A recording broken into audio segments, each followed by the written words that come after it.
One of the two candidates for the Scottish Labour leadership has claimed his opponent lacks the experience needed for the job. Ken Macintosh said he thought Kezia Dugdale, who is 20 years younger than him, was a lovely person. But he said Ms Dugdale was just not experienced enough yet to lead the party. The leadership contest was sparked by the formal resignation of Jim Murphy on Saturday. Mr Murphy had only been in the job since December, but announced he would be standing down in the wake of his party's crushing defeat at the hands of the SNP in May's general election, which left Labour with just one MP in Scotland. Ms Dugdale, 33, had been Mr Murphy's deputy and is widely seen as being the favourite to succeed him. Very able.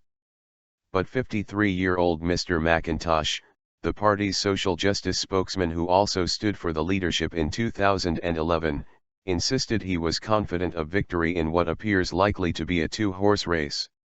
He told the BBC's Sunday Politics Scotland programme, "As it happens, I actually think Kezia is a fantastic person, very able, very articulate, a lovely person. I like her a lot and was one of her big supporters for deputy leader. It's just that she is just not experienced enough yet."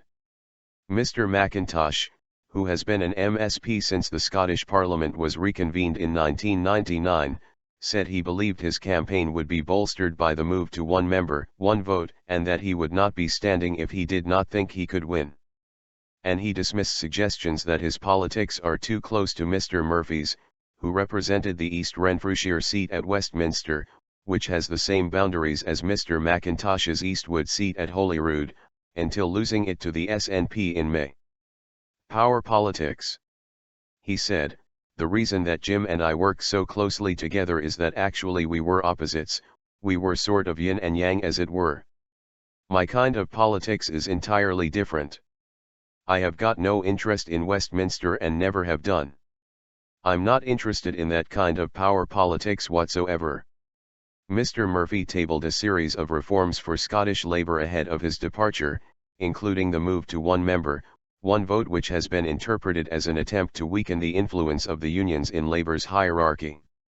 Mr Macintosh said, "Last time, in 2011, I won more than 50% of the members' vote, and if we had had one person, one vote back then, I think I would have won."